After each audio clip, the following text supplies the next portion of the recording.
We now have our speaker, Simon Haas. Simon is an internationally renowned author and a teacher of yoga philosophy. We have a small video which will kind of introduce you to him.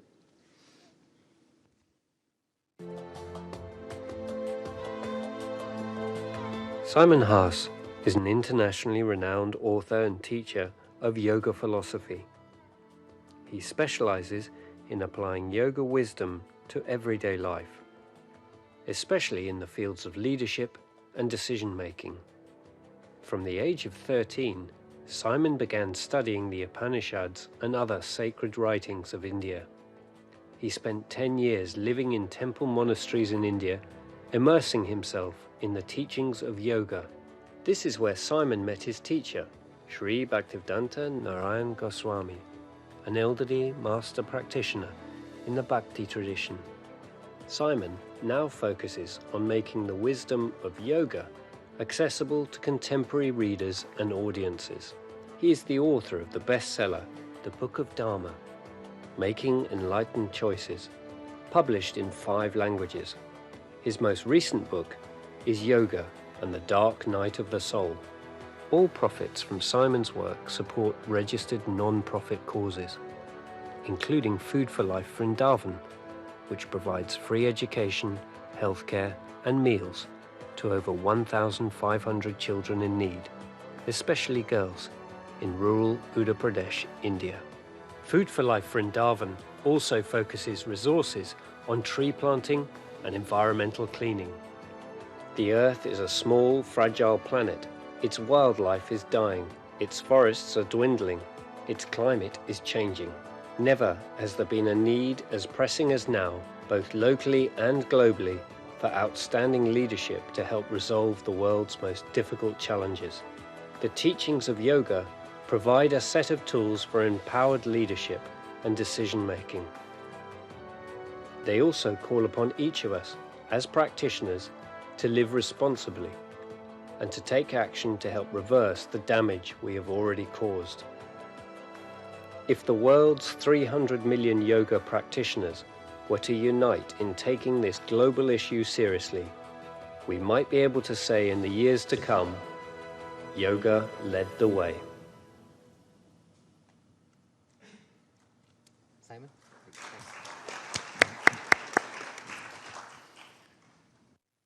Shri Shri Guru Gauranga Jayata. Good morning. It's an honor to be here today as your servant to focus on one of the most pressing issues of our times, climate change. To help resolve the world's most difficult challenges, we need outstanding leadership. In ancient India, the rishis or sages understood that the quality of a leader's decision-making is paramount. It determines the future of generations. They therefore devised a system for making wise decisions, called the Dharma Code. The Dharma Code is a set of 4 yoga principles: truth, purity, non-violence, and discipline. Yoga practitioners will recognize those principles immediately. They are yamas and niyamas, or habits of excellence, in Patanjali's Yoga Sutras. These 4 are especially important for decision-making. When we apply these 4 principles in our life simultaneously, the Bhagavad Purana explains, we invoke something far greater than we are, something known as Dharma. Dharma, as you know, comes from Dri, which means to uphold or to sustain. This is when our thoughts, words, and actions are of such quality that the universe supports our efforts. We are aligned with the hidden laws of life, the laws that govern sustainability and human excellence. Truth, purity, non-violence, and discipline are universal principles. They do not belong to any nation or tradition. They belong to all nations and all traditions. And indeed, we find them in all civilizations and cultures of the world. Each of these 4 principles is itself a sutra. The Sanskrit sutra means tip of a thread. Maybe to better explain, let me use a more contemporary analogy. You've probably all had the frustrating experience of trying to find the end of a roll of Scotch tape, right? You roll your fingernail across the roll, you raise it to the light, looking for the starting point. If you can find the starting point, you can unroll the Scotch tape and use it for whatever it is you want. So in the ancient world, Scotch tape didn't exist. So the rishis used the analogy of a spool of thread. If you can locate the tip of the thread, you can unroll the entire spool. And you may discover that the thread you hold extends for many hundreds of yards. So truth, purity, non-violence, and discipline are each like the tip of a thread. The rishis or sages have given us some indication of what these principles are as a starting point. But then it is up to us in our own life to unroll these spools through our own practice and to discover where it leads us. I have found that the more we apply these principles in our everyday life, the deeper our understanding and our appreciation of them becomes. We will look briefly, very briefly, at truth and nonviolence in relation to climate action. Of the 4 principles of Dharma, nonviolence is the most important. That's why it's the first yama in Patanjali's Yoga Sutras. To understand nonviolence, it helps to look carefully at the various ways in which we can be violent in our life. We can be violent to others, we can be violent to ourselves and to the earth. Actually, whenever we're violent to the earth, we're simultaneously also violent to others, which includes non-human life forms, and to ourselves.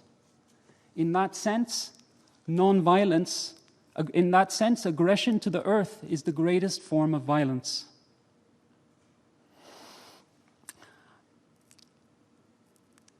Now, there's one in the ancient Atharva Veda. We find what is maybe the oldest environmental text, known as the Prithvi Sukta.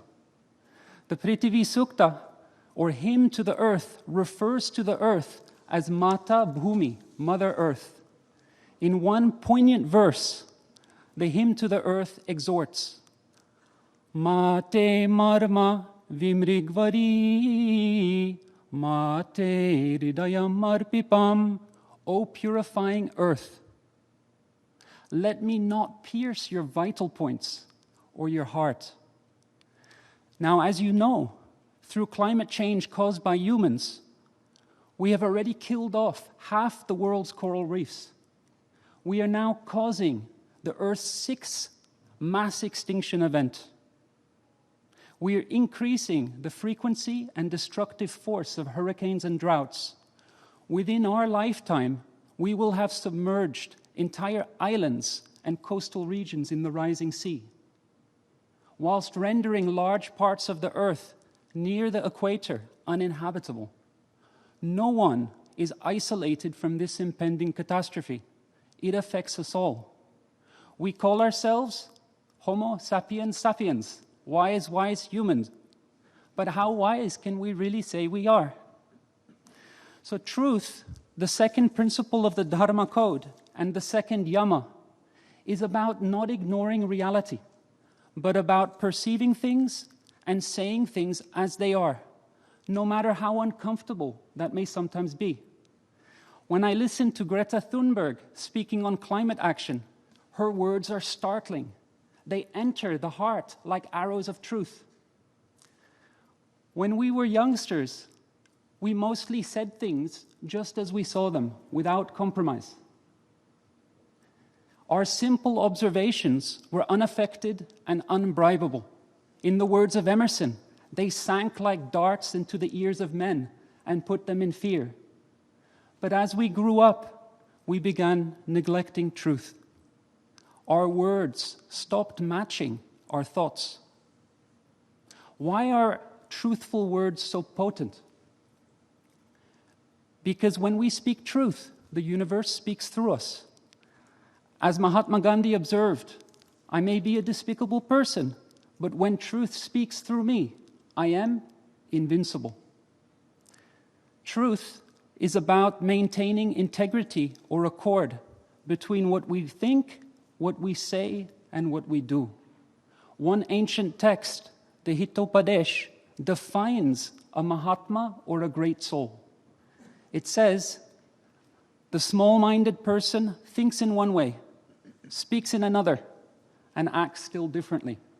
But the great soul, the Mahatma, says what he thinks and does what he says. You all know about Mahatma Gandhi.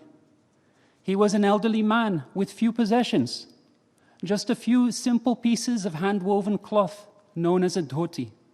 His only weapons were truth and non-violence. He called his movement satyagraha, holding on to truth, and he embraced the principle of ahimsa or non-violence. Through the principles of the Dharma code, he was able to overcome the largest colonial empire of the time. Over the years, many have drawn inspiration from Gandhi, such as Martin Luther King and Nelson Mandela. They too achieved the seemingly impossible. How? Through the power of truth and non-violence. To reverse climate change, we too must now achieve the seemingly impossible. The time has come to abandon our narrative of powerlessness. We can make a difference. The time has come to rebuild our world out of truth and non-violence. I meet yoga practitioners every day from all different countries who are already leading the way on climate action. In ancient India, the birthplace of yoga, wise rulers were known as Bhupal, earth guardians. The earth is the shelter of all life. Therefore, by being responsible caretakers of the earth, we are protecting all species, including our own. Today, yoga asks each of us to become an earth guardian. Namaste.